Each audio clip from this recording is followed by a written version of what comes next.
Para quienes están cruzando un posgrado, llega un momento que es crucial: elegir la metodología de investigación. Es sin duda una de las decisiones más importantes. Y sí, a veces puede parecer un verdadero laberinto. Pero la idea hoy es trazar un mapa juntos, uno bien claro. Y esta es, digamos, la gran pregunta, ¿no? Es la que va a definir no solo el cómo se va a hacer el trabajo, sino qué tipo de conocimiento se va a generar. Y ojo, la respuesta no es única, ni mucho menos sencilla, pero sí es muy estratégica. Perfecto. Este es nuestro mapa para hoy. Primero, vamos a entender el viaje de la investigación en sí. Luego, exploraremos las tres grandes rutas: la cuantitativa, la cualitativa y la mixta. Después, veremos cómo elegir la mejor para cada proyecto y, quizá lo más importante, cómo justificar esa decisión. Así que, empecemos el recorrido. Ok, lo primerito es entender que la forma de arrancar una investigación ha cambiado, y aquí Sampieri nos propone una perspectiva mucho más fresca, más actual y, la verdad, mucho más realista. Fíjense en esto, porque es un cambio fundamental. El enfoque de antes, el clásico, era de arriba hacia abajo. O sea, una gran filosofía, un paradigma, dictaba el método que se debía usar. Pero el enfoque actual, el que nos trae Sampieri, le da la vuelta. Es mucho más práctico. Ahora se empieza con la curiosidad, con el problema que se quiere resolver. Es la pregunta la que nos guía para elegir las herramientas, y no al revés. Y esto es liberador, porque significa que el foco está en resolver un problema real, no en aferrarse a un dogma. En resumen, el problema es el que manda. Y este punto es clave para dejar atrás esos debates de pasillo. Miren, no hay una ruta que sea mejor que otra. Pensemos en esto. Nadie usa un martillo para cortar madera, ¿verdad? Pues igual aquí. Ni la ruta cuantitativa es más científica, ni la cualitativa es más profunda por defecto. Son cajas de herramientas diferentes para problemas diferentes. La elección es puramente estratégica, no una cuestión de prestigio.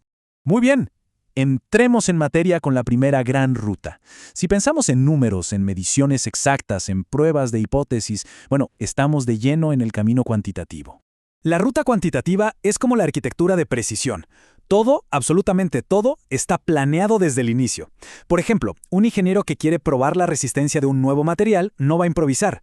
Define variables exactas, fuerza, temperatura, sigue un diseño experimental súper rígido y avanza paso a paso, de forma secuencial.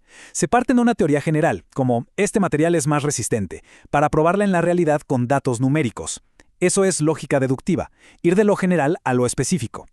¿Y cuál es la superventaja de toda esta rigidez? El poder de la generalización.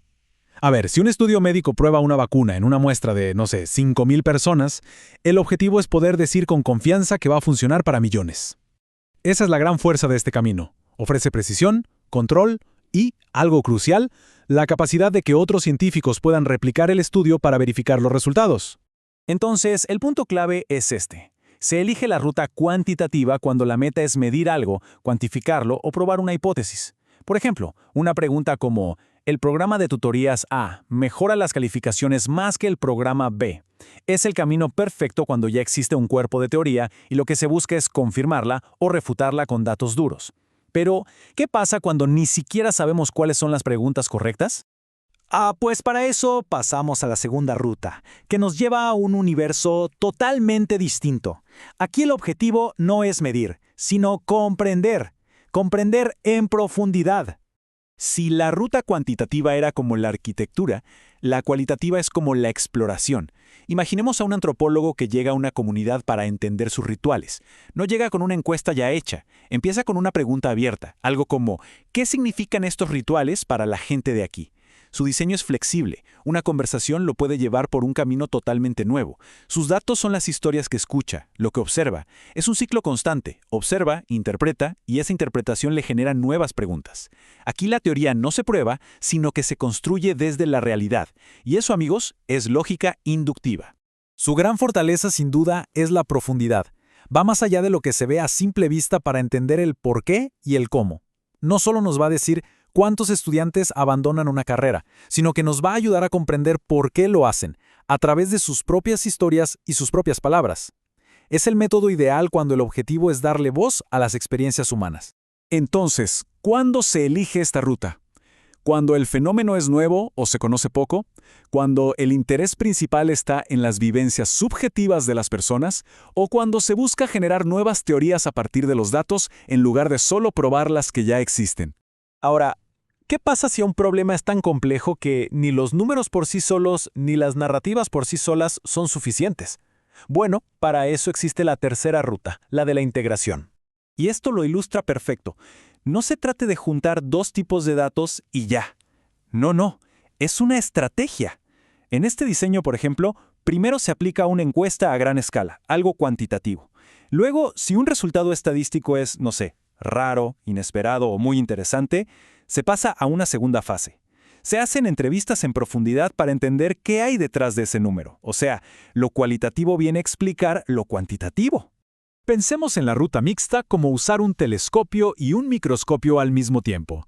Con lo cuantitativo, el telescopio, se obtiene una vista panorámica del fenómeno, por ejemplo, una encuesta nacional sobre satisfacción laboral. Pero luego, con lo cualitativo, el microscopio, se hace un zoom en casos específicos para entender en detalle las historias detrás de esos números. Se elige esta ruta cuando una sola lente no es suficiente para capturar toda la complejidad del problema. Muy bien, ya conocemos los caminos. Ahora sí, llegamos al momento de la verdad. ¿Cómo se toma la decisión correcta? Esta matriz es una guía excelente. La clave, el secreto, está en el verbo del objetivo principal. Si el objetivo es explicar la relación entre X y Y, la tendencia es claramente cuantitativa. Si es comprender la experiencia de Z, la tendencia es cualitativa. Y si es algo más complejo como explicar los resultados de A y comprenderlos en el contexto B, bueno, ahí los métodos mixtos son la estrella. Y este es el mensaje central de todo esto. La elección metodológica no es una cuestión de gusto personal. No es sobre lo que esté de moda en la academia. Es una decisión de integridad intelectual. Es, digamos, la prueba de fuego de la coherencia de un proyecto. El método tiene que ser el vehículo perfecto para el viaje que la pregunta de investigación propone. Ni más ni menos. Finalmente, una vez elegida la ruta, hay que ser capaz de defenderla, y esto se logra respondiendo a unas preguntas que son fundamentales. La primera pregunta va al propósito final. ¿Se busca una prueba? ¿Una generalización que se aplique a muchos? ¿O se busca una interpretación profunda, una nueva teoría que nazca de los datos? La respuesta a esto ya nos inclina y mucho hacia una de las rutas. La segunda pregunta es sobre la evidencia. ¿Qué se necesita para ser convincente? ¿Evidencia numérica, estadística o más bien evidencia narrativa, testimonial, contextual? El tipo de evidencia que se requiere es lo que determina el tipo de instrumento y, por lo tanto, la ruta que hay que seguir. Y con esto cerramos volviendo al principio. El trabajo más importante de una persona que investiga no es elegir un método, es obsesionarse con la pregunta. Es formular una pregunta de investigación tan clara, tan precisa, que la ruta metodológica no sea una elección, sino una consecuencia lógica, casi inevitable. El problema es nuestra brújula. Si está bien calibrada, no hay forma de perderse en el camino.